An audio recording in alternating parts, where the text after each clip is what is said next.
I can see we've still got people arriving, but it's 2 minutes past the hour, so we'll make a start.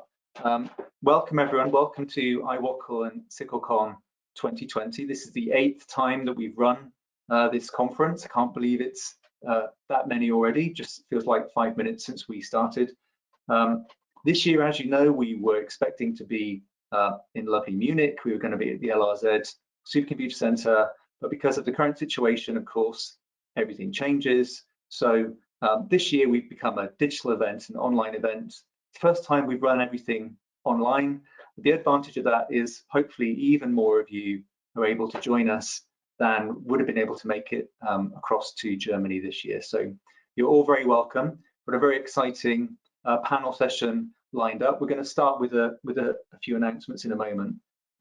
Before we do that, I just wanted to quickly show, here's a chart. Now, traditionally at the start of IWOCL and SYCLcon, I usually show this chart, which is the number of citations for each of the parallel programming models, including OpenCL. And I get this data just by going to Google Scholar, typing in OpenCL or CUDA, and narrowing the range down to a year and just looking at how many references there are to each of the parallel programming languages. And it's quite interesting to watch what's been happening to this over time. OpenCL, it's been very interesting to watch that grow from a very early start in 2007 when the standard was first created, up to last year. Even last year, there was a growth of about 6% in the number of citations for OpenCL, which is really good. CUDA's been doing really well too, especially since the AI and ML bump in 2017. That's been growing about 9% for the last 2 years. OpenMP and MPI are the two other parallel programming languages which get lots and lots of citations all the time because they're used so widely in high performance computing. And then there are lots of others. So we've included things like OpenACC, threading, building blocks, and SYCL, and they all get a few hundred citations each. And SYCL, of course, is the new kid on the block. So it'll be interesting to see what happens with SYCL in the future, especially now it's being heavily adopted by Intel as part of one API.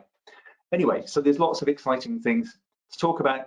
The agenda for today is, after these introductions, I'm going to hand over first to Neil Trevett, who's VP at NVIDIA, but also Khronos President, chairs the OpenCL Working Group. Neil's going to cover all of the exciting announcements about OpenCL 3 that came out yesterday, and he'll tell you about that, about 10 minutes. And then after that, Michael Wong from SYCL, he's going to give a status update on SYCL, what's happening there, loads of exciting stuff coming from that. Again, just about 10 minutes. And then after that, we're going to go into the panel session. I'll introduce the panel at that point. So at this stage, I'm going to hand over to Neil. So Neil, over to you, and I'll drive the slides. So just tell me when you'd like to advance. All right. Yep. Hey, thank you, Simon. And it's a pleasure to be here at Virtual IWOCL. As Simon just said, I'm Neil Trevett. I work on developer ecosystems at NVIDIA. I'm president of the Khronos Group and also chair the OpenCL Working Group. So I'm going to briefly update you on the OpenCL 3.0 launch. This is going to be a lightning tour, but there are many more details on the Khronos website now if you're interested. So next slide, Simon. So let's start by reminding ourselves why this launch matters to the industry.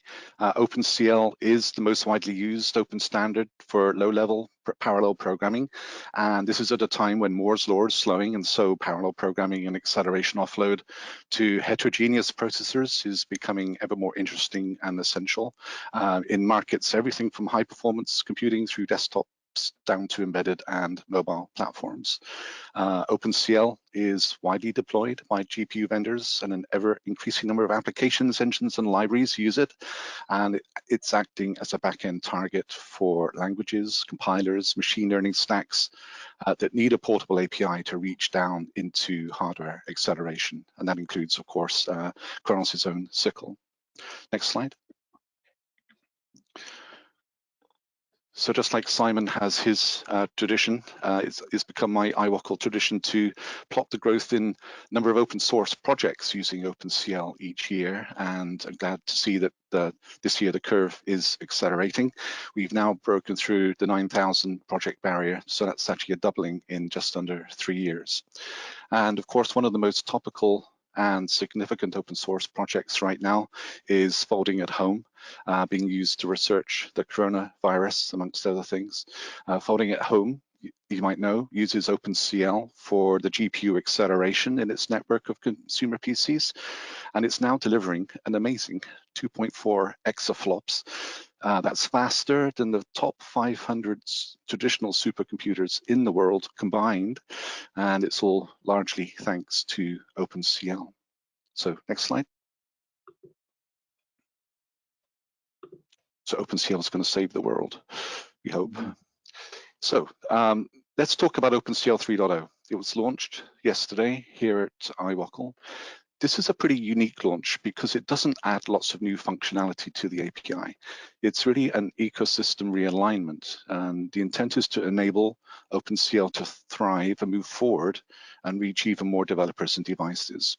So to understand 3.0, we have to look back at OpenCL's evolution, much of which is unfolded each year here at the annual IWOCL conference. This slide is a kind of a historical summary. It includes the missteps as well as the successes, because that is where, of course, where we learn the most valuable lessons. So I'm going to walk you through this slide. On the left, we see how significantly OpenCL has influenced the Khronos ecosystem by spawning SPIR, which evolved into SPIR-V, which became a foundational building block for Vulkan. Also, SYCL started as a layer over OpenCL, but now SYCL is significantly impacting the industry and being made available over multiple API backends. But looking at OpenCL's evolution, in hindsight, I think it was remarkable how quickly the combination of OpenCL 1.2 and OpenCL-C became a widely adopted baseline that successfully addressed the needs of a wide number of developers and platforms. Then OpenCL 2.x added significant new functionality, but a series of monolithic specifications became increasingly onerous for vendors to implement when much of that functionality was not applicable to their own customers. And so the adoption rate over time for 2.x decreased. So this leads directly to the most important aspect of 3.0. In a precise and carefully designed way, OpenCL 3.0 makes all the 2.x functionality beyond 1.2 optional. This enables vendors to focus on shipping the functionality they need for their customers, and also, somewhat paradoxically, resets the opportunity to carefully raise the bar on core functionality that can become as pervasive as OpenCL 1.2. The philosophy behind OpenCL 3 also sets the stage for extended optionality and possible future flexible profile to enable diverse embedded processors to deploy the OpenCL runtime framework pervasively and cost-effectively in those new markets. OpenCL 3.0 also embraces cooperation with the open source LLVM Clang community to build effective kernel language solutions. OpenCL 3 does not include the OpenCL C++ specification. OpenCL 3.0 implementations are encouraged to use the C++ for OpenCL open source front-end compiler that enables full OpenCL C to be mixed with much of C++ 17 to generate SPIR-V kernels. Lastly, we want to put to rest one blind alley that was discussed at previous IWOCLs, the idea that we would somehow merge OpenCL and Vulkan. We now know that both APIs are going to be successful in their own right. Vulkan focused on GPU acceleration and mixed compute and rendering. OpenCL will probably continue to have more evolved compute capabilities and can be significantly easier to implement and to program. Next slide, Simon. So what is OpenCL 3? OpenCL 3 ships a new unified API specification, carefully designed queryable optionality for all the OpenCL 2.x functionality. In addition, the announcement yesterday does include a significant extension for DSP-like processors to asynchronously and flexibly transfer 2D and 3D data between global and local memories via DMA transactions. And we believe this is going to be the first in a series of upcoming advances in OpenCL to enhance support for embedded processors. The OpenCL 3.0 specification is provisional, so we can get developer feedback before we finalize. But once we do, we expect OpenCL 3.0 to gain rapid industry adoption. Current applications are fully compatible with any 3.0 device that supports the functionality they use. And we do recommend developers over time to use the 2.x level functionality queries for future cross-vendor portability. Implementers simply need to add the new queries for all 2.x functionality, whether that functionality is missing or present, to their existing implementations. Next slide.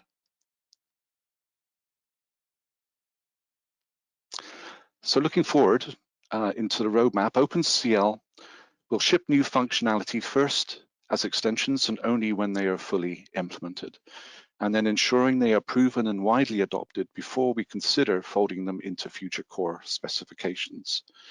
There are quite a few extensions in the drafting pipeline, including things like extended subgroups, Vulkan interop, and accelerated machine learning primitives. As well as defining specifications, the OpenCL Working Group is working hard to build out a Khronos OpenCL SDK and to encourage an ever stronger ecosystem of domain-specific libraries. As well as considering that flexible profile for embedded processors, the OpenCL Working Group is also discussing whether we need a profile to precisely specify layered OpenCL implementations, and more on that in just a second. But at the general level, we do see profiles as a vital tool to harness OpenCL's flexibility. We hope it's going to enable us to strike the appropriate balance between implementation flexibility but also application portability and not too much fragmentation for each of our target markets. Next slide. So let's talk about this growing industry trend of layering APIs over other APIs. It's a trend that's been building for a while.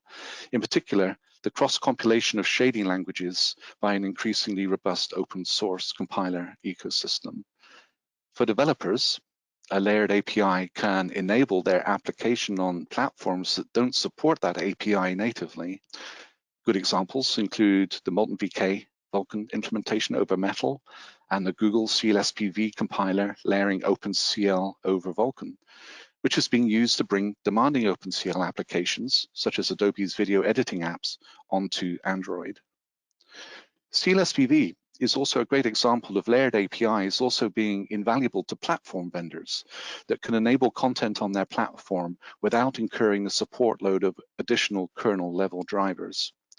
A good example of this is the newly announced OpenCL on 12 open source project by Microsoft that will enable GPU accelerated OpenCL applications on any system with DX12. Next slide. Khronos' SPIR-V is at the center, I think, of this growing ecosystem of open source kernel language compilers, which includes Clang and LLVM, that can generate SPIR-V kernels, either for direct ingestion by OpenCL or Vulkan, or for further translation into shaders to run on other APIs, such as Metal, which would enable OpenCL applications on Apple platforms without needing to use OpenCL drivers. Also, Microsoft's OpenCL on 12 project translates the LLVM generated SPIR-V kernels using a Mesa open source conversion pipeline to DXIL, which is the DirectX intermediate language for execution on DX12. Enabling language compilers to innovate independently from runtimes was always kind of the primary dream behind SPIR-V, and it's really great to see this vision come to fruition. So last slide, Simon, one more. So that's OpenCL 3 in a nutshell in 10 minutes. As we mentioned, the spec is provisional. We warmly request your feedback to help us finalize the spec. while we also complete the conformance test suite and we prepare the first wave of implementations over the next few months. The working group has placed the source of the specifications and the source of the conformance tests in open source on our GitHub to enable and accelerate that feedback process. So thank you for your time. Again, all these slides and more are on the Khronos website, and we have many folks here on the panel that have been instrumental in creating OpenCL 3, and so we look forward to answering your questions later. Thank you. That's brilliant. Thank you, Neil. Just before I welcome Michael Wong to give an update on SYCL, just to remind everyone who's attending that you can start to write questions that you'd like to ask Neil or the panel through the GoToMeeting interface. So if you find the section where you can ask questions, please do start to fill those in. We'll start to collect those, and then I'll start putting those to the panel after Michael's update. So with that, I'd like to welcome Michael Wong. If we go on to the next slide, here we go. And Michael's going to give an update on SYCL. So over to you, Michael. Thank you, Neil. Hi, my name is Michael Wong, and I am the chair of the SYCL Working Group in Khronos, a VP of Research and Development at CodePlay, and deeply involved with ISO C++ for many years. Today, I'd like to talk about three things. One, SYCL's past, present, and future, what might be in SYCL 2020, and the SYCL ecosystem in 2020. So a full version of this talk has already been posted in the IWOCL SYCL 2020 channel.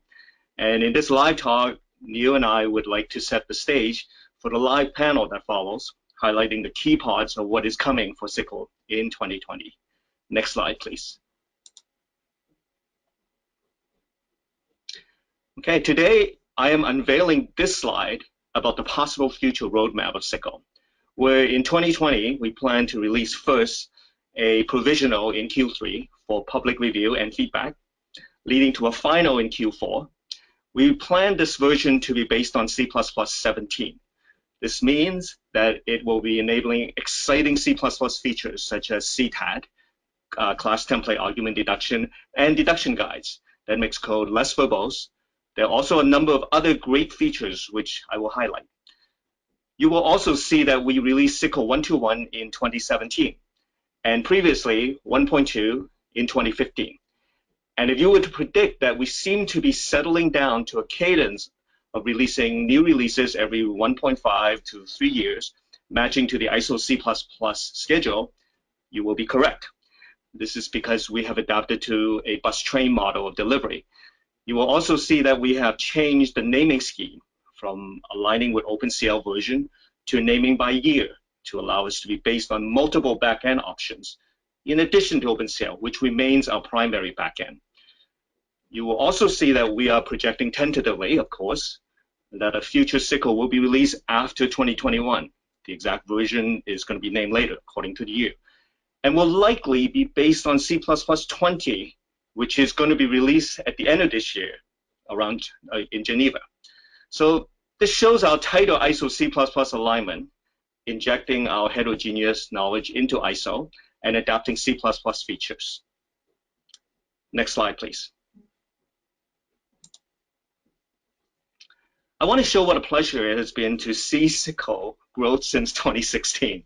By my count, starting from when I first attended in Frankfurt to the last meeting recently in Barcelona, we have doubled in size by 2 times, from averaging 15 people to over 30 people in the last meeting.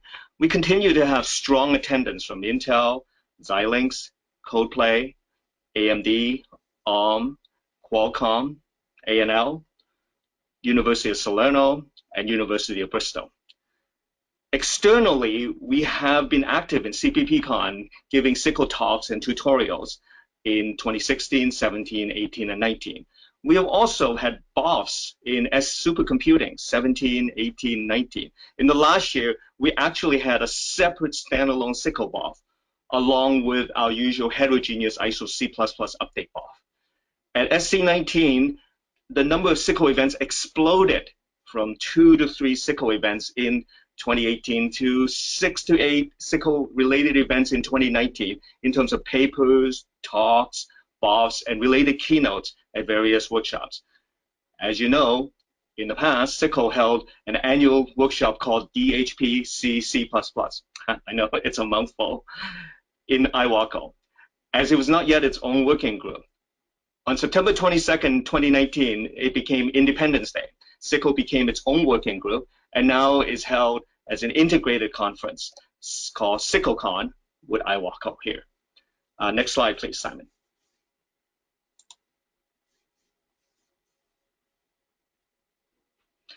So this is the main slide. It shows what might be in SYCL 2020. And in the top right box over here, you see that our general larger philosophy that we have followed in our design from SYCL 121 to SYCL 2020. We want easier integration with C++17, less verbose language that has smaller code size and simplify common patterns. We wish to enable multiple backends, but simplify interoperability, while at the same time ease porting of C++ applications to SYCL, improving programmability. We aim to strike a balance for performance and stability by enabling backwards compatibility with previous releases, but also selectively be able to break APIs to achieve higher performance. We expect that breakage to be minor from SYCL 121 to 2020. On the top left, you'll see that some of the features we already have in the can, which we are going to have talks about in this conference. I draw your attention to generalization, program modules, and host task interop by Gordon Brown. We will also have unified shared memory, a key important feature, and in-order queues from James Broadman. You will also see talks and posters by other SYCL members such as Axel Alpe, Brian Holmerding, Baris Akhtamer, Michael Kinsner, Ben Ashford, John Pennycook, Alexei Bader, Jason Sewell, Roland Schultz, Ruben Reyes, Alistair Murray, Rod Burns, Tom Deacon, Slanitsky, Botan, Alejandro Oliveira Ferreira, Dmitry Savin, Nicholas Kaimov, and Michal Rozak. Hopefully I didn't bastardize those names too badly. In the bottom right, you will see there are many new features that are still in the pipeline. And on the far right, you see that our main goal is converging SYCL and ISO C++ while continuing to strongly support OpenCL, driving to support more kinds of chips. The main diagram illustrates our philosophy of moving from SYCL 121 to SYCL 2020 and iterating the cycle with new releases every 1.5 to 3 years from previous to the next release. Next slide, please, Simon.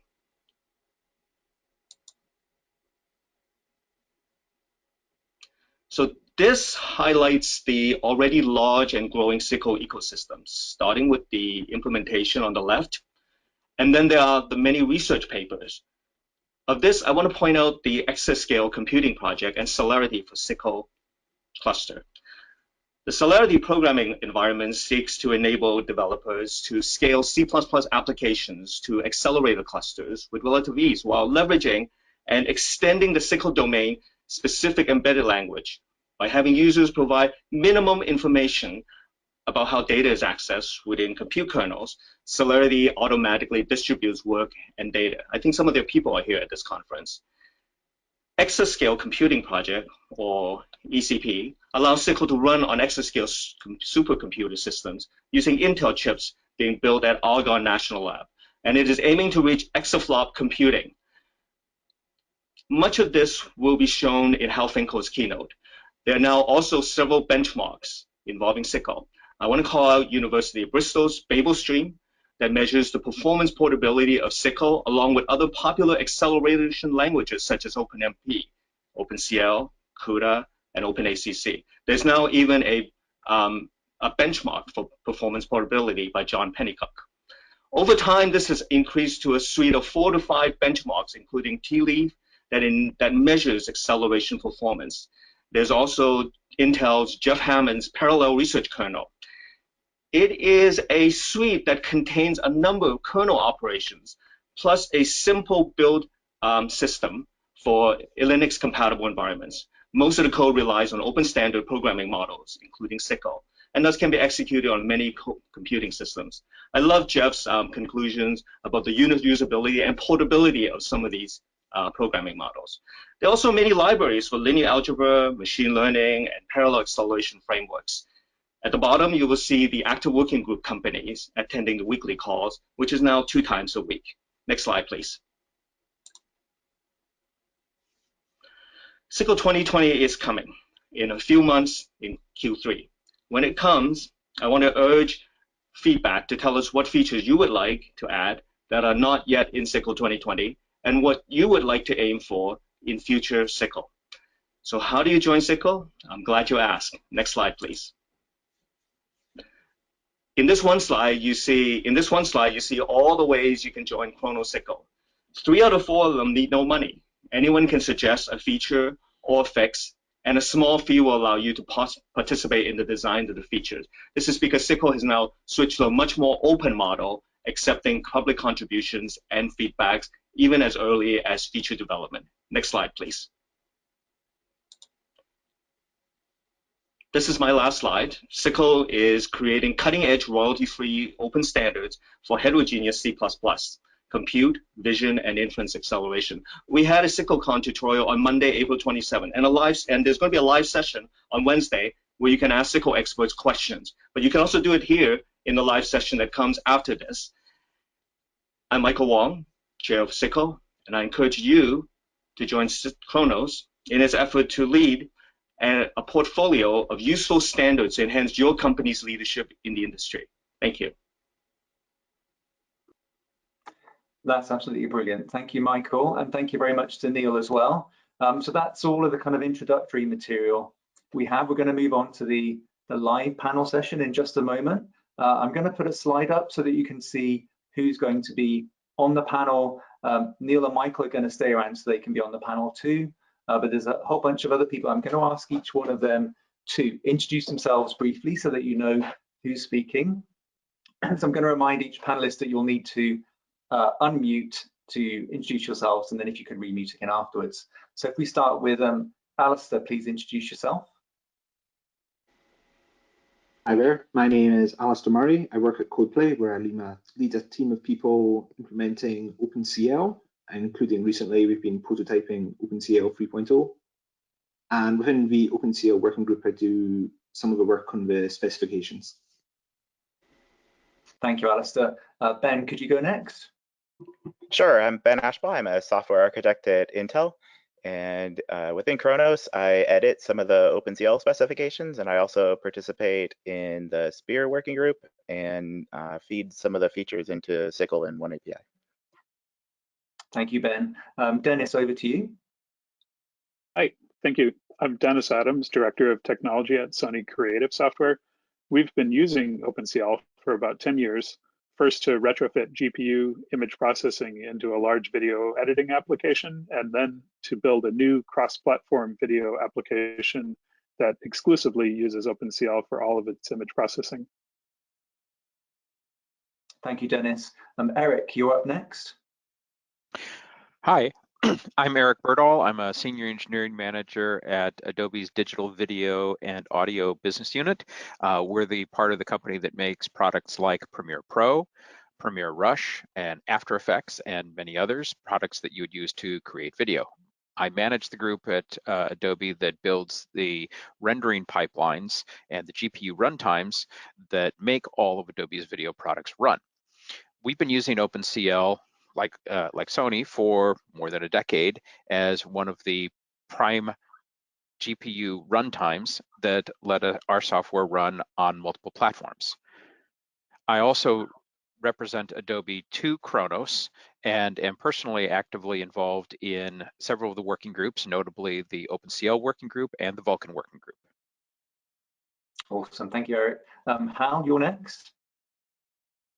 Hi, I'm Hal Finkel from Argonne National Laboratory. I lead our compiler technology and programming languages team there.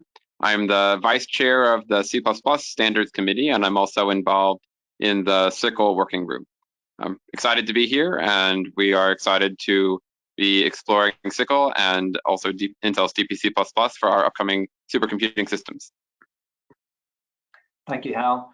Jeremy, can you introduce yourself? Hi there, my name is Jeremy Kemp. I'm a senior software engineer at Imagination Technologies, where I'm responsible for our implementation on Power BI, where I've worked on OpenCL 1.x, 2.x, and now 3.0. And my capacity within Khronos is to represent imagination within the OpenCL Working Group. Great, thank you. Kevin, you're next. Hello, I'm Kevin Petit. I'm a software architect at ARM, and amongst other things, I work on an OpenCL implementation that is used on many GPUs. Thank you, Kevin. Martin, over to you.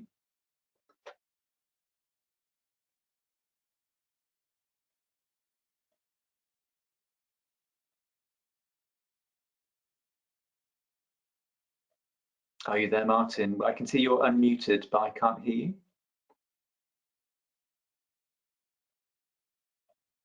We might be having some audio issues with Martin. We'll come back to you if we can, Martin. Martin was going to be the local chair for IWOCL in Munich, so thanks for being here, Martin. Last but not least, Ronan, can you introduce yourself, please? Hi, I'm Ronan Kiriel. I work at Xilinx Research Labs, mainly on the higher level programming models for FPGAs and CGRAs based on modern C++, and I work on SYCL since 2014, mainly on SYCL, and I'm also inside Khronos, the editor of the SYCL specification.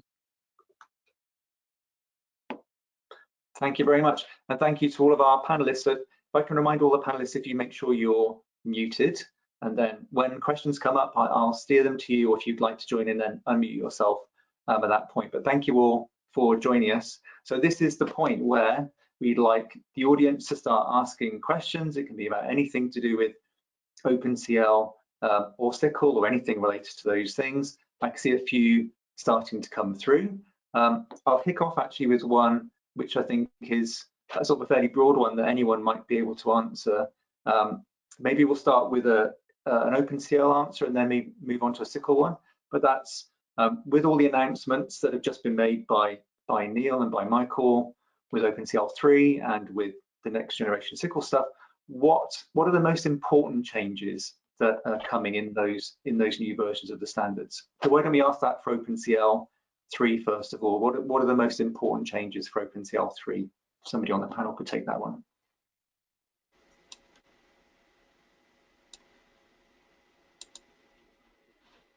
Well, I'll lead off since nobody else wants to jump in.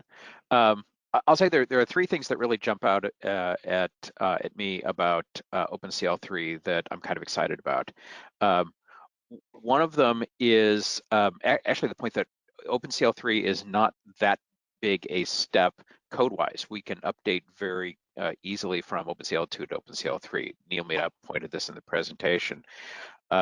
So there's not a lot of work you need to do to roll up to start using OpenCL 3 implementations and then start incrementally adopting features.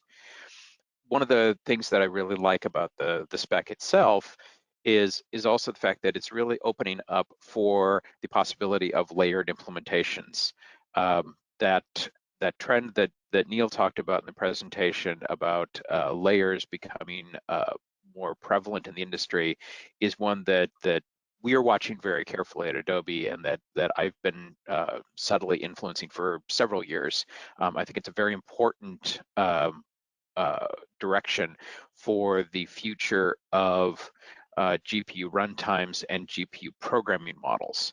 And the third thing is actually in some ways kind of a minor thing, but as a user is one of the most exciting pieces is that the OpenCL 3 specification is now a universal specification. So there isn't just an OpenCL 3 spec, it's an OpenCL spec, and I can go and find information about every version of OpenCL ever shipped in that spec. Makes my ability to find information about OpenCL significantly easier, and I've very much enjoyed using that specification. Great, thank you, Eric. Did anyone else want to chip in on what are the biggest changes for OpenCL 3? I can see Alistair's unmuted. Go ahead, Alistair, then maybe we'll come to Dennis. So speaking as someone who until recently had only implemented OpenCL 1.2 because of the fact the hardware retarget can't support some 2.x features, it's pretty good to be able to implement the features that we can support without having to try and emulate the features we can't. Thank you. And then Dennis, did you want to add something for this question? Yeah, I would actually agree very much with Eric on his second point, the layered implementations. We, like them, have a large base of existing OpenCL C and are looking for essentially deployment flexibility on runtimes other than the OpenCL runtime. So the layered implementation approach opens up a lot of avenues for getting onto, Vulkan runtimes or on top of Metal runtimes or other things like that. And the new initiative by Microsoft on top of DX are all very exciting. OpenCL is a very expressive language for high performance image processing, allowing us to optimize using shared local memory and work groups and things like that. And we would hate to have to rewrite those into some flavor of the day compute language every time, there's a new platform out there. So the layered approach and being able to retain our investment in over 300 kernels is very important to us.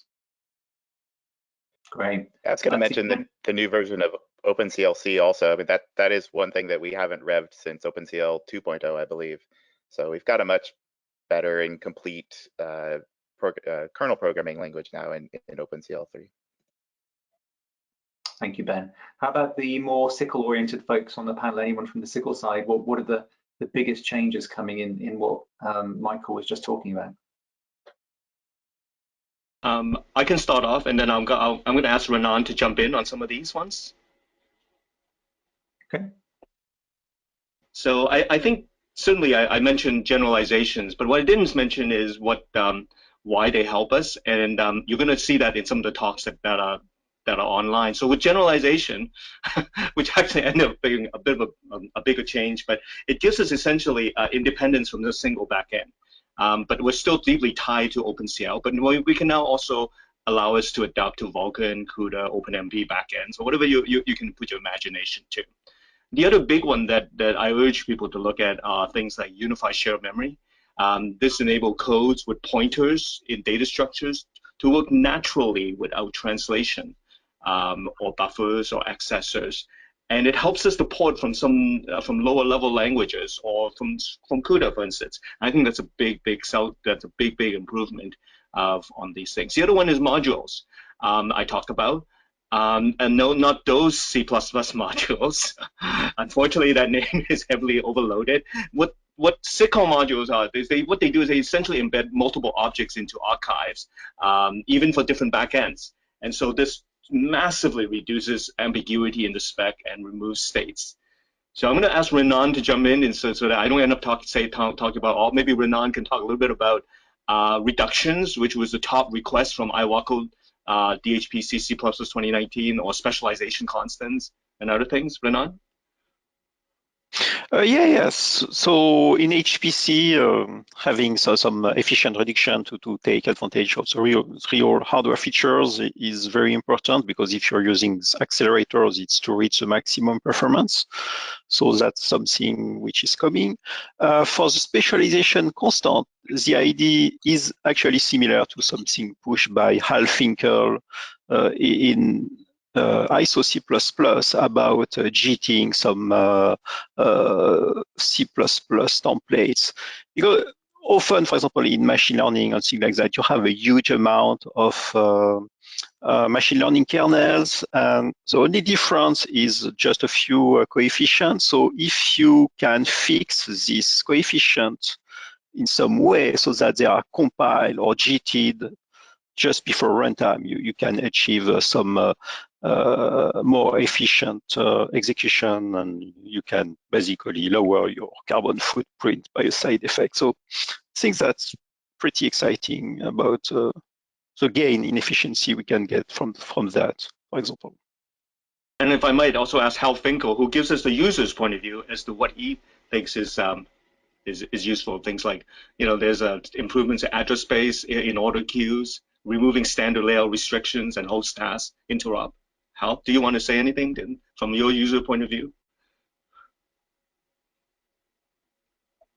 I mean, I'll just quickly add that there are a large number of features like that we've now been working on for a while, and have been, inspired by a lot of our experience working on other programming models such as Cocos and Raja and the standard C++ itself. And I think that it's really going to improve the user experience. Great, thank you. Thanks to all of you. That's great. I'm going to move on to one of the questions that's been coming in live. So, it was quite long, but I think I'd summarize it as, is there a timeline for the OpenCL 3 to Vulkan interop? Could somebody answer that? OpenCL 3 to Vulkan interop, how's that going? Is there any sort of timeline for that? So broadly, we've been working on this for a while now. It is rounding up into shape. I can't give a target date, but certainly I would hope that this will come out in 2020, and hopefully sooner in 2020 rather than later. Brilliant, thank you. Was there someone else going to answer that? I was going to say, Ben, did you want to just briefly mention the way we're doing it? It's layered over a generic memory sharing interface. Yeah, the high level way it's working with is a lot like the external memory in Vulkan itself. So the good news here is that this won't be specific to Vulkan. We should be able to extend this to support other APIs as well. So we've heard requests for interop with DX12, and that should be able to use a similar mechanism. So we're solving Vulkan first, but we do think that this is a general mechanism that can work for other APIs too. Brilliant, thank you. One of the next questions we've had from the live audience is there any widely available mobile device support for OpenCL or SYCL in the pipeline that the panel's aware of? So anything in the mobile space for OpenCL and SYCL that anyone can comment on? Yeah, so Imagination will be shipping OpenCL 3 implementation on our mobile GPUs. So we expect to have that once the spec has been finalized and performance is ready. From that point on, we'll be shipping a conform implementation across our mobile GPUs. Thank you, Jeremy. You're fading out to be a little bit quiet some of the time. Some of the times it's absolutely fine, but I think we got most of the gist of that. Thank you. Any other comments on the mobile space for OpenCL and SYCL? The Qualcomm, also in the mobile space, supports OpenCL quite extensively. Quite a few of the mobile chip vendors do actually ship OpenCL drivers. It's the low-level foundation for the stack, particularly for applications like video and imaging and increasingly inferencing acceleration. Now, Google has not put the OpenCL into the platform definition for Android, but this is where the layering kicks in again. Now, Google have been instrumental in the CLSPV project, which is, and Google now are bringing OpenCL apps and libraries over into Android using OpenCL through the layered implementation. And now we have Kevin from ARM here. I mean, Kevin, do you want to comment on that? I can say for OpenCL 3 that ARM is committed to implementing OpenCL 3. And as you said, there's a bit of a disconnect between what vendors support and what is widely accessible to developers. Most mobile vendors implement OpenCL and ship OpenCL, but it is not an official API on Android, which makes it hard to access sometimes. Thank you. And actually, just a follow-on to what Kevin was saying, as an example of that, in one of our Adobe apps, we are actually using OpenCL kernels in our Android application, despite the fact that there's no OpenCL runtime. We use the CLSPV compiler and a custom Vulkan host code that we use, but all of our shaders are still the same OpenCL kernels that we run on desktop. Brilliant, thank you. I just had a little message from Tim Lewis reminding me that 2 of the submissions this year that are actually in the program, you'll go and find them on the IWOCL website, were from Qualcomm as well. So even though they're not on the panel, you can go and see some of what they're up to there. So thank you for that. Now, Before we go on to one of the next questions we've had, I'm going to launch a poll. Now, this is not something we've tried with this size of audience before, so this is slightly experimental. So everyone in the audience, we're going to launch a poll for you. We've got 2 questions we're going to ask you. We're going to do one of them now. And the first one is, given that we've just been talking about layering, it's related to that. So let's see how this works. You should all see a poll pop up, or at least those of you using the desktop app or the web app should hopefully see a poll, and it's asking about layering. Would you be interested in a layered OpenCL over Metal to guarantee OpenCL will always be available on Apple platforms? So you get to pick yes or no. So just click one of those and click submit, and I'll leave that open just for a moment. And once everyone's had a chance to do that, I'll close the poll, and then you'll get to see the results, which will be quite interesting. Obviously, Apple was one of the main backers of OpenCL in the early days, and in more recent times, they've been focusing on Metal. So this would be quite interesting to see what's going on. Lots of people voting, thank you. This is just to make sure you're all still awake, you see, and paying attention.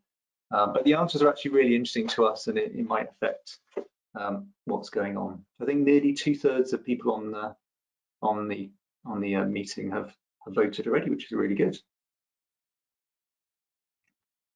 Cool. So I think I'm going to close the poll, and you'll get to see, hopefully you get to see the results. Here we go. I'm going to close this poll, and it should change to being share results. Here we go. Hopefully you'll get to see what I just saw, which is quite interesting. Here we go. You can all see that. So about 2/3 of everyone voted. Would you be interested in a layered OpenCL over Metal to guarantee OpenCL will always be available on Apple? 70% said yes, 30% said no. So that's pretty interesting. Anyone on the panel, are you surprised by that? Is that going to change anything we're doing? Is that really interesting?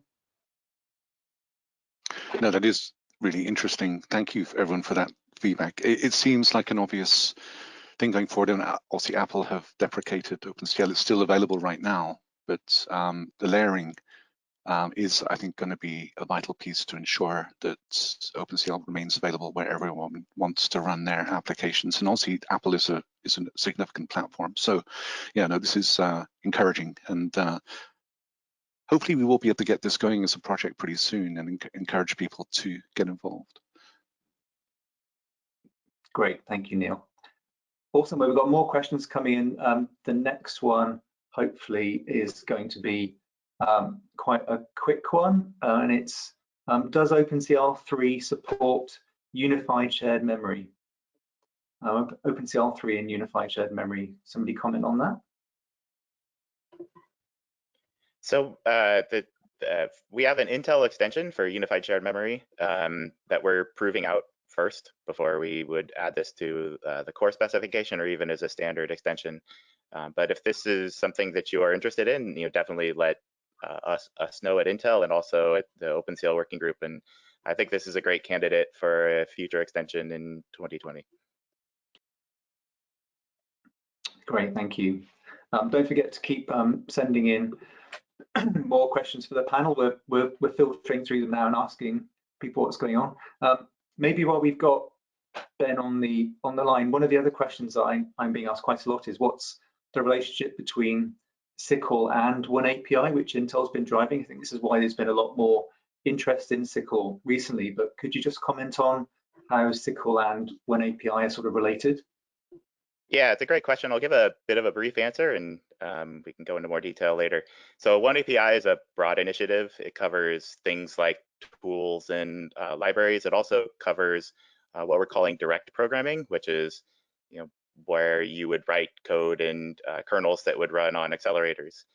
So the component that we call direct programming is data parallel C++. It's a specification and an implementation that includes C++ and SYCL, and it also includes some extensions like the USM extension. So I think the short answer is that the real question is about the relationship between data parallel C++ and SYCL is an important component of data parallel C++. Great, Hey, Simon. thank you. Can I ask a question, even though I'm on the panel? Go ahead. I think I know the answer, Ben, but maybe not everyone on the group is aware. But is one API and strictly Intel, or is it open to anyone? So this probably will help other people. Yeah, great clarification. It is absolutely not strictly for Intel. It's an industry initiative. Anybody is welcome to join and implement parts of one API. We actually have support for other devices in our Data Parallel C++ compiler today. So you can use Data Parallel C++ to compile for NVIDIA GPUs, and you can find all about this on the OneAPI website. I think it's just oneapi.com. Thank you. Yeah, thanks, Ben. There's actually been a follow-up question from your previous answer, Ben, which is the Intel unified shared memory just for CPUs and GPUs, or will it also apply to the FPGA stack as well? So I can't really comment on product plans, but it's certainly intended to be used for other devices also. And there's nothing that I know of that would prevent it from being supported on other devices also. I'll try to remember this question for tomorrow's SYCL live panel and have hopefully one of the experts to prepare a good answer. Right, good. Another question that's come in that's quite good. Is there something specific you're doing to minimize performance degradation between using SYCL and directly using the back end? So this is probably a question more for the SYCL guys and commenting on performance overheads and things like that. You can take that. Renan, do you want to? Can you say the question again? I missed the first part of it. Yeah, is that basically what's happening in terms of trying to minimize performance overheads using SYCL compared to using OpenCL or something like that directly? Yes. Right. So from a theoretical point of view, I cannot see any real difference. And actually, with modern C++, you can express even more detail if you want, because there are new extensions and a lot of const expert things in C++. And so I think theoretically, you should be able to write more efficient code and more adaptable code, because it's easier to write in modern C++ some code that will really take into account in various data types that you cannot do, for example, in plain OpenCL right now. Mm-hmm. So I'll quickly add my perspective on that. We're not here. We don't want to get into any flame war about between C and C++ performance, but I will say that SYCL being modeled after C++, and C++ has traditionally been shown to have reduced a lot of the overheads that people have been concerned about. So without any concrete data, nobody can really say for sure. But we have seen that in some cases with C++ code, with the improvement on compiler optimizations over the years by many compiler groups, they have been able to reduce overheads wherever it's unnecessary, so that it's comparable to inline C code. Okay. Thank you. Is there anyone else on the panel who'd like to comment on performance of SYCL compared to other lower level things or other backends before we move on? I know something we've been doing quite a lot in the Bristol research group, and Tom Deacon's been doing a lot of this work. SYCL performance is actually pretty close to OpenCL and other low-level things. We're actually pleasantly surprised, and it's something that keeps improving all the time. But generally, as with all of these things, the more people use things, the better they get. So just encourage everyone to give these things a try. I'll just add quickly that one of the things that we are working on at Argonne, as far as our compiler work goes, is taking advantage of single source programming models in order to specifically enable optimizations inside of kernels based on data that's outside the kernel. And that's something that you can do in a model like SYCL and can't do in a model like OpenCL, where the kernels are compiled separately. So there actually are cases where you can get even better performance with a single source programming model than you can with separate source programming models. Great, thank you, Hal. very Alistair, important. Yes. Did I see you unmute as well? Did you want to add anything, Alistair?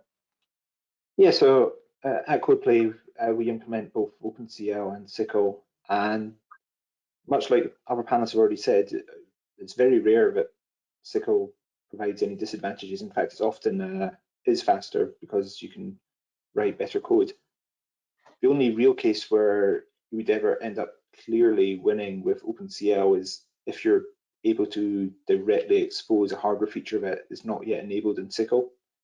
But really, that's just a matter of time, and it's really just a function of you have to implement it in the lower level before you can do it in a higher level. So really, it's about exposing the hardware features in terms of getting low-level advantages.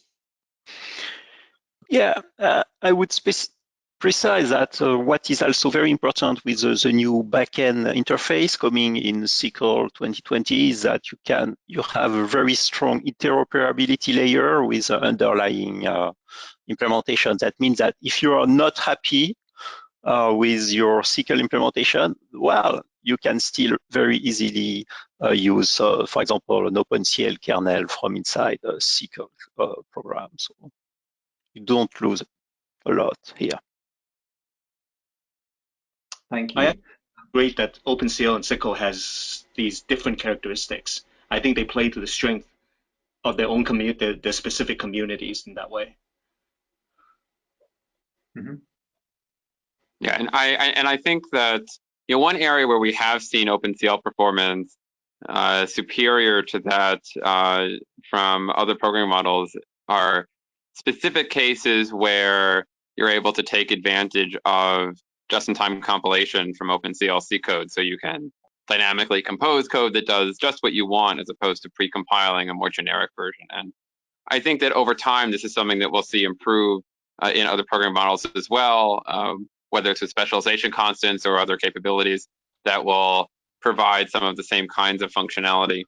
And I think that will be important in part because it'll provide that functionality in a way which is cleaner and more usable and maintainable than is constructing source code as strings inside your program. Thank you, Hal. There was sort of an ultimate example of that at an IWOCL a couple of years ago where James Price, who was one of the former members of our group in Bristol, who now works at Google, was basically generating kernels statement by statement on the fly, putting together the optimal configuration for a certain platform. So you can take this quite a long way if you're prepared to. Very good. There's a really good follow-on question about this discussion, which is, would it be possible to merge SYCL features to future C++ standards? And I guess we can open that out a bit further to where do we see SYCL and C++ and one API and Cocos, where are they all going? Are they going to merge? Is one informing the other? What's happening there? So I've watched this space very closely for 3, 4, 5 years now. And for all the authors of those frameworks you mentioned, Cocos, Raja, SYCL, and I imagine one API, have all stated that their wish is to push their features into C++, ISO C++, and that has already happened. Things like MD span and span came from Cocos. We're pushing upwards into C++ affinity. And we've tried pushing other things in because it's not going to be exactly the way it looks in these frameworks where they originated. So there's and now I would say that, and I've given talks in the past pointing out that there's this quiet cooperation happening within C++, where a number of people who are interested in heterogeneous C++ are collaborating to add this into ISO C++ slowly. So I think for a long time, frameworks like SYCL, Cocos, Raja will lead C++ and will have to, because things will settle into C++. It's an ISO standard, so it moves like a battleship. It takes even as fast as C++ moves, it still needs to bring along 200 people, 500 companies, 20 countries along with it. So I think there will always be a space for forward-looking frameworks that are trying to take advantage of the latest hardware, the latest programming innovations and models. And by the same token, I think a lot of these frameworks are also downloading features from ISO C++. For instance, we definitely intend to download features like futures and executors and coroutines and modules and C++ ranges into SYCL future. Other people, I think Hal is also another person that has good answers on these, as he's deeply involved in ISO C++, and Renan. So I'll just quickly add two things. So first, to follow up on Michael's comment about quiet cooperation, I'll also note that a lot of the same people are involved in all of these spaces. So we have good participation from a lot of people who are on the SYCL Working Group within standard C++ itself. The same thing is true of developers of Khronos and Raja and other similar frameworks. So there's really a way in which there's a lot of learning going on between the different implementations, but also a lot of sort of direct cross-pollination because it's the same people who are involved in these different areas.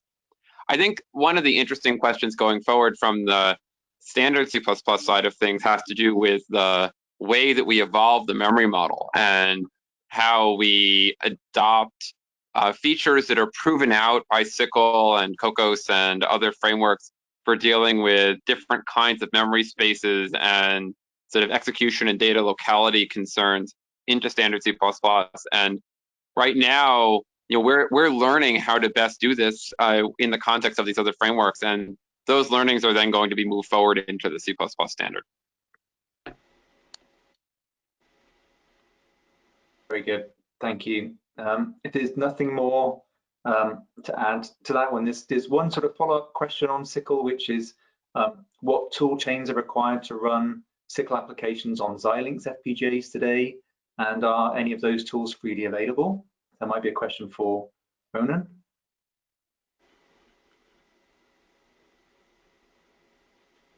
Well, on Xilinx FPGA, it's SYCL is a research project, so I would say it's very hard for normal people to do it. So I cannot say anything about the roadmap for SYCL support at Xilinx. But if you want to try, I can give you some support, but it will be difficult today. That's what I can say.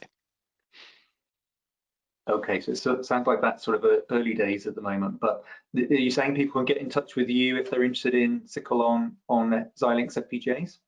Yes. Brilliant, thank you. Okay, good. Right, before we move on to the next question, we've got another poll.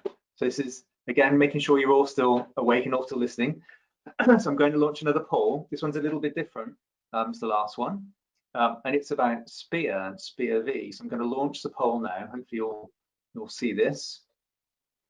Should be coming up at any moment. Got a few more options for you this time.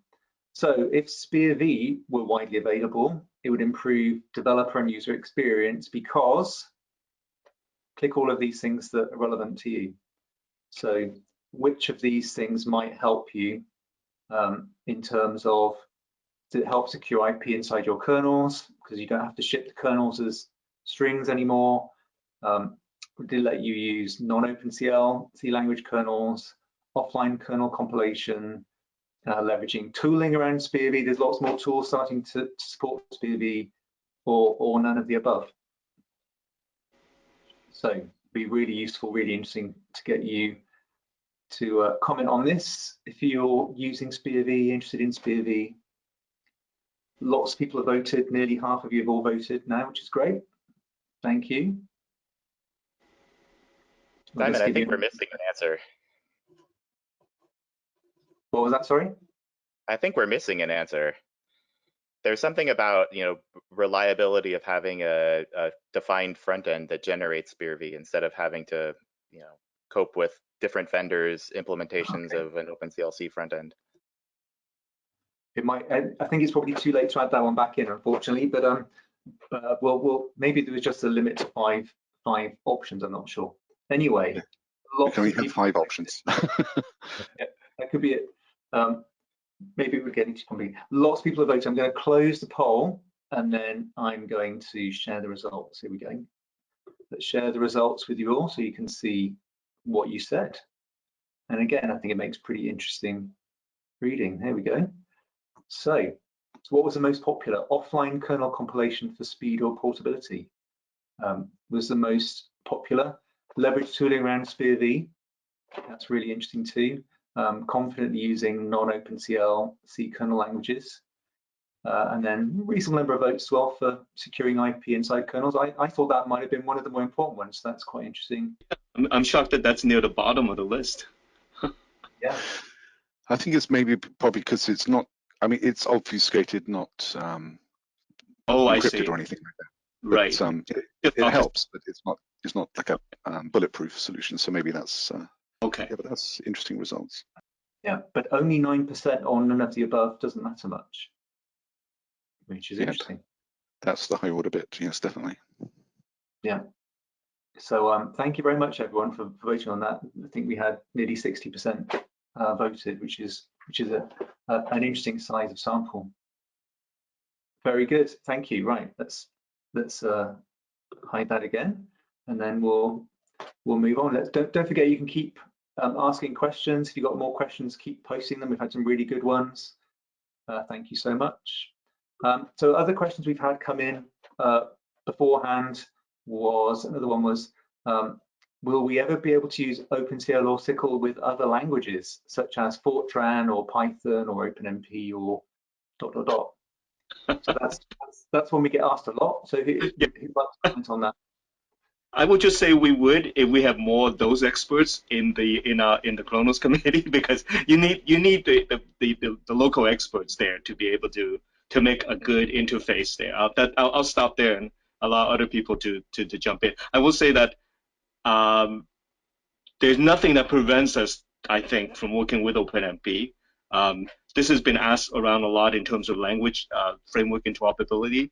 Obviously, when you have two concurrent two parallel programming languages running together, you're going to run into things like scheduling issues, overloading your scheduling space and your thread space. But and there's nothing that seems to be able to create a topmost overload governor on that.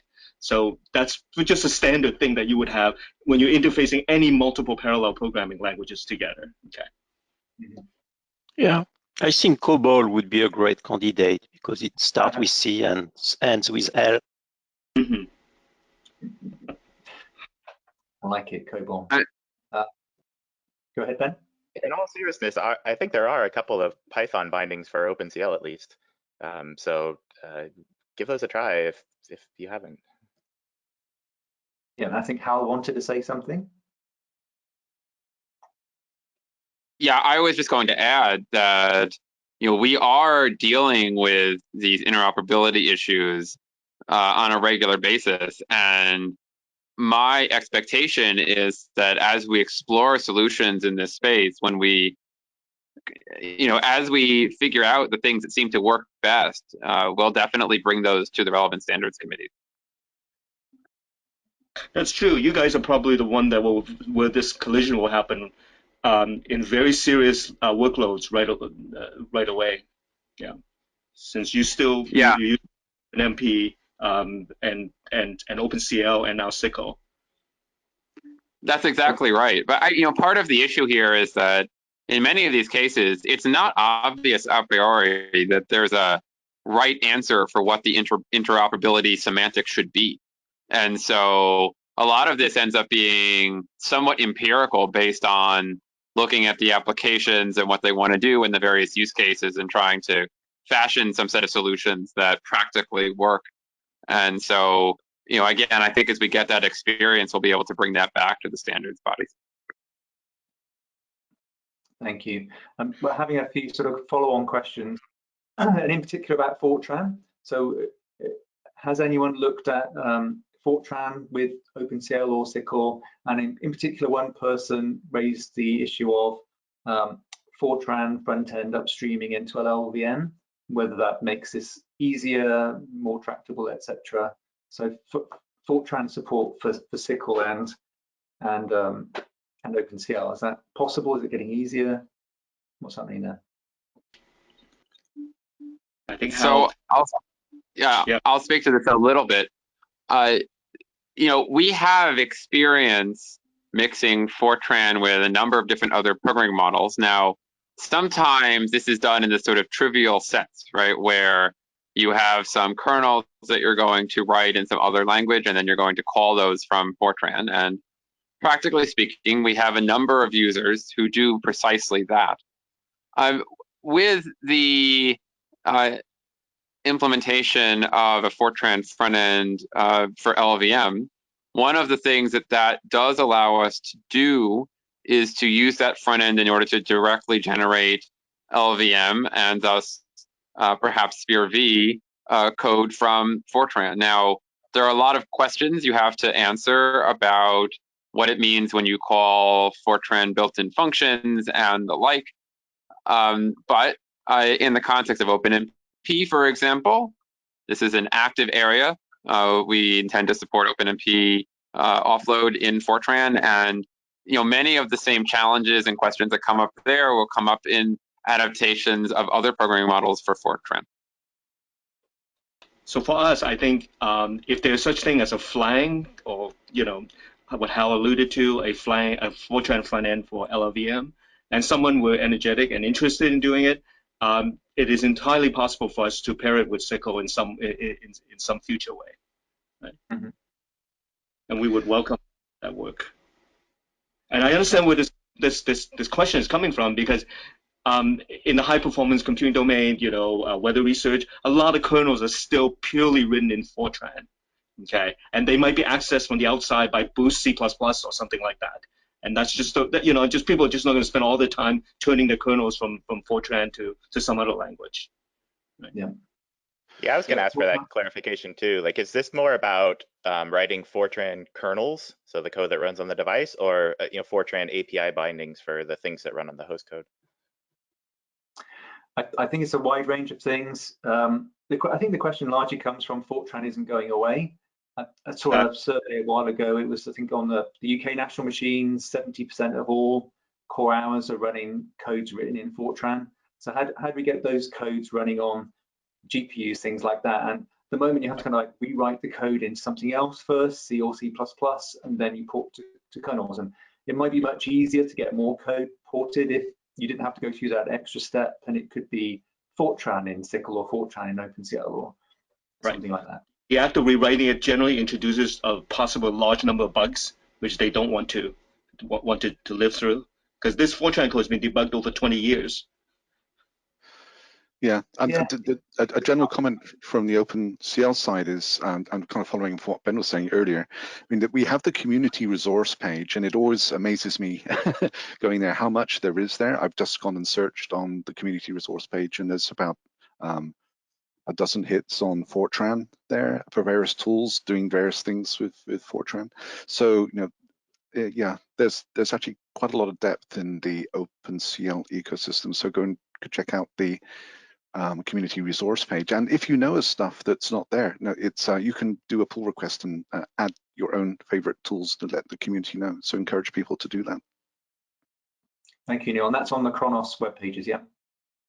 That's right. Just in a really general sense, it speaks to bridges and interop and things like that. Like you mentioned, these Fortran routines were written 20 years ago and fully debugged, and nobody wants to have to put an intern on it for a summer to write it in a different language, because it works just fine in the language it's in, which kind of speaks towards the investment even in OpenCL kernels between, for example, Adobe and us. They still apply to the image processing that we want to do on new platforms.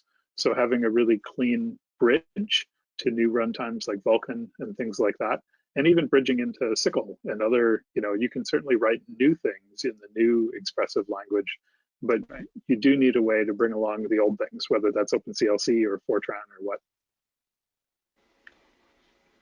Great, thank you. Good point. We've got a question that's come in. It's marked as sort of being NVIDIA specific. Well, I think we'll start it that way, but it does open out to everyone else as well. So the question was really about with the recent announcements for OpenCL 3, and for SYCL. Is this going to make a difference with how much NVIDIA is going to be able to support in terms of how much of OpenCL it can officially support? Is that going to go up? And also a specific question about SPIR-V.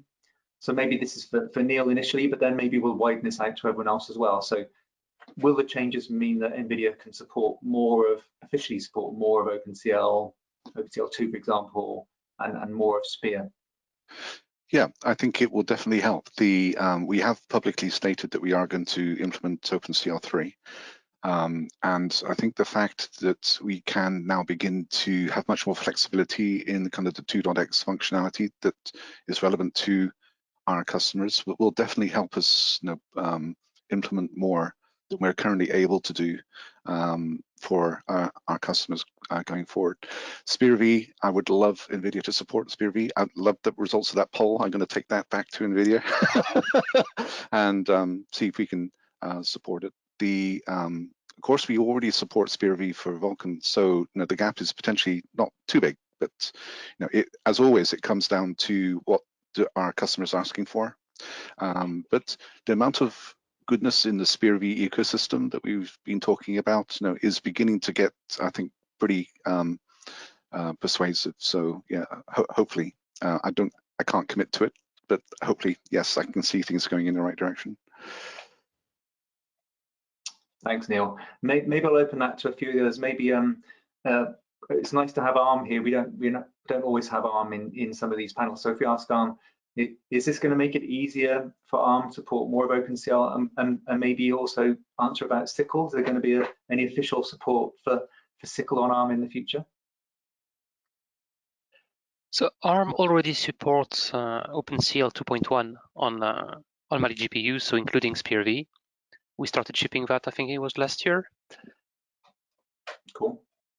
On SYCL, it's an interesting technology that we're watching. We don't have anything to say publicly about whether we will or will not support SYCL at this stage directly. But I should add that via SPIR-V, it is possible to take a third-party SYCL implementation and run on ARM GPUs. Very good.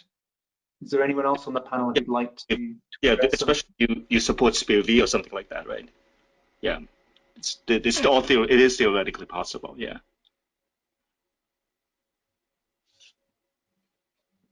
Anyone else? How about imagination? How about Jeremy? Any comments on SYCL or more of OpenCL? Sure. So a lot of our GPUs are OpenCL. You've gone quiet. Any better? A little bit. Try again. So short answer, yes.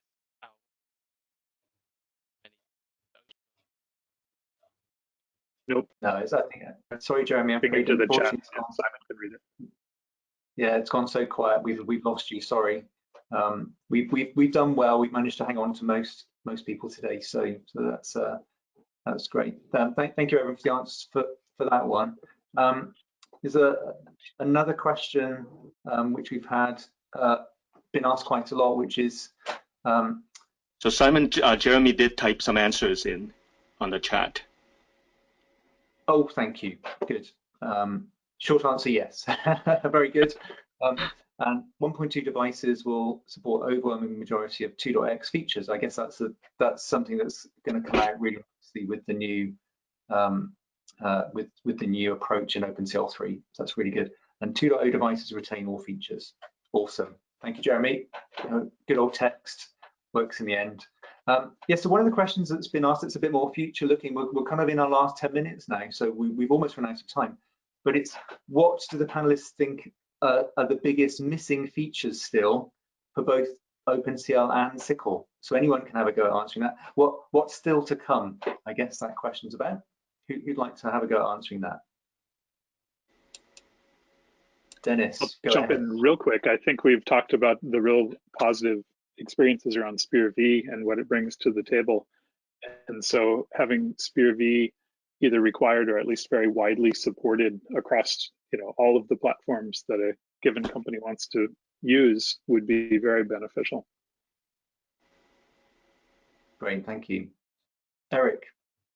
Yeah, I completely echo that.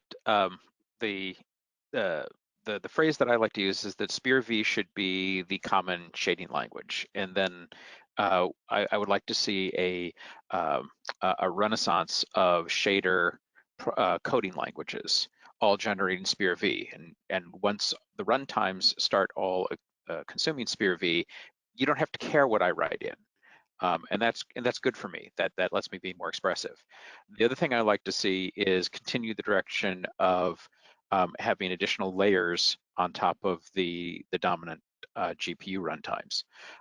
The things that the GPU runtimes give us are ubiquity and stability and quality, but the things that the layers give us is programming expressiveness and workflow, things that are very difficult to do down at the very low levels. So that's why I'd like to see things like OpenCL and SYCL continue as high-level programming interfaces, interfacing down into lower-level GPU runtimes via this layering strategy and pattern.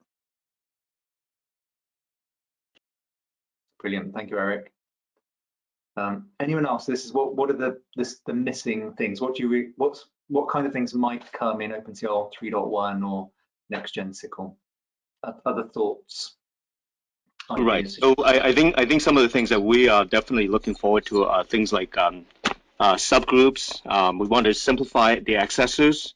Accessors are great, and they certainly serve a certain community for implicit data movement very well. But there's a community that don't care about that much, especially if you're runtime and you want more explicit control. We also have things like you know, a better way, a more formalized way of handling extensions. Address spaces, I think, is another thing that we want to serve, and we've already talked about a few other things in that direction. Thanks, Michael. Alistair? So for OpenCL, there's obviously 3.0 is all about flexibility, and that's great, but I think the next thing we'll be doing is, or I hope we'll be doing, is more in that direction, making OpenCL even better for a wider range of devices. Ones I care about are things like DSPs and AI accelerators, but any heterogeneous device. Cool. Thank you. Anyone else? I know Ben unmuted at one point. Did you want to add anything, Ben? Yeah, I was just going to mention Neil's slides had a list of extensions or possible future features in OpenCL, so that's a great list to start with. One of the items that wasn't on that list, though, that we've heard requests for is some kind of a global barrier or a synchronization across work groups. That's not something that's been on the list before, but we've heard that request, I think, even from IWOCL audiences in the past. So I think that's a good one to investigate for a future version of OpenCL and SYCL. Yeah, when I teach OpenCL to undergraduates, that's the #1 thing that tends to trip them up. And they always look a bit puzzled at me when I explain that's the situation. They kind of don't understand why it's not possible, but they get it in the end. But it's yeah, that would make their lives a lot easier, I think, if we had something like that. All right, good. I think we've got maybe time for one last question. Maybe the one that's the most appropriate is, what does the panel think are the biggest opportunities in terms of increased adoption for OpenCL and SYCL for the next few years? So where do you see the growth areas for OpenCL and SYCL over the next couple of years? If you'd like to have a go at that. Mobile. Right. Clearly, the place where OpenCL is least available right now is in mobile devices, and despite the excellent work that the vendors have done to make OpenCL SDKs available for their individual parts, none of the mobile ecosystems really support OpenCL. And I think there's a lot of things going on that have an opportunity to change that over the next 1, 2, and 3 years. And I would echo that for SYCL. SYCL has made surprisingly large inroads in high-performance computing and ADAS, advanced driving assistance code for self-driving cars. We've made some inroads into FPGAs, AI processors, and machine learning processors, and custom processors. And as Eric said, When you asked that question about SYCL on mobile, I realized that we haven't really made much inroad in that direction. So we could certainly do better there. I think over time, SYCL direction will certainly be augmenting things like, of course, this depends on how much work, how many people we have in the working group, you know, toward things like more C++ features, and I mentioned that before, more safety critical features. We view that, and that's an underpinning of Khronos as well with our safety SCAF council, is to make the language safer to be used in various future applications that we anticipate are rapidly coming. And I think OpenCL also has that same safety direction as well. Yeah, that's right. I mean, the flexibility of OpenCL 3 is a good foundation for that. If we push forward to a flexible profile, I think that is probably numerically OpenCL's biggest processor adoption opportunity to bring in, you know, billions of embedded processors into the OpenCL ecosystem, and of course, reducing API surface area, which, you know, the flexibility will enable us to do, you know, is vital to safety critical. And it's interesting, the embedded space, you know, applications hopping from embedded system to embedded system isn't so important, so the flexibility makes a lot of sense. You know, we need though to use the profiles so we can, in the desktop space where portability is more important, you know, we can retain more portability between different vendors. So the profiling and the flexibility that OpenCL 3 gives us, you know, is going to enable us to reach into different markets in very tuned ways, optimal ways for each of those markets in turn. I would extend mobile to then move into Edge. You know, on the desktop, you have some great choices and open standards and things like that. But as you move closer to Edge, you basically have a vendor API that you have to deal with. And so being able to get these open standards into Edge would give us the same flexibility that we have on desktop everywhere. Thank you. Well, we're almost out of time. So before we wrap up, I just want to remind everyone on the call, don't forget, you can get involved in OpenCL and SYCL. This is the great thing about open standards. You can be directly involved. You can submit ideas. You can really get involved in where things are going. So go and have a look at the Khronos website. Actually, you're kind of encouraged to get involved. So please do. If you're at all interested, if this has whetted your appetite, go and find some way of getting involved. That'd be great. Also to remind you that all of the materials for the IWOCL and SYCLcon conference are now on the IWOCL website. You can find all of the presentations, all the videos, all the papers and proceedings are all now available there for free. So go and check out all of those. Even though we're about to finish, we're not all going to disappear. There's going to be ongoing chat on the Slack channel. If you want to find the live Slack channel, you can go to the IWOCL website again. You'll find that many of the authors on the papers are hanging around, so you can ask questions of people who've submitted things. Many of us will go and be on Slack after this as well. If you want to ask more questions, come and find us on Slack. So that's all of that. And just before we finish, I'd like to thank everyone who's been involved. So many thanks to our two speakers, Neil and Michael, today. Thanks also to the panelists for coming along. It's been a really good discussion. Thanks to all of you who've joined us. We've had a lot more people on the call today than we normally get in person. So that's been one silver lining to the cloud of running a digital event. So thank you all very much for joining us. And also to people like Tim Lewis, James Riordan, Jeff Phillips, Tom Deacon, and several others who've all been doing all the organizing behind the scenes to make this possible. So I know we can't give a round of applause and all, but just to let you all know that we really appreciate your time and effort. It's been fun doing this as a digital event. It's the first time we've done it, but hopefully we'll see many of you again face to face when we actually make it to Munich this time next year. So thank you all for joining us. We're hoping that the recording from this panel will go on the IWOCL website soon too, once we figured out how to get everything out of GoToWebinar. But thank you for joining us today. Thanks again to everyone and the panelists especially. And don't forget to go and digest and absorb and enjoy all of the great content that's now on the IWOCL website. Thank you all for joining us. Stay safe and hopefully speak to some of you soon on Slack. Thank you, everyone. Thank you, Simon. Thank you, Simon. Thanks. Bye. Thank you, Bye-bye. Simon. Everyone, have a great day. Everyone, thanks everyone. Thank you.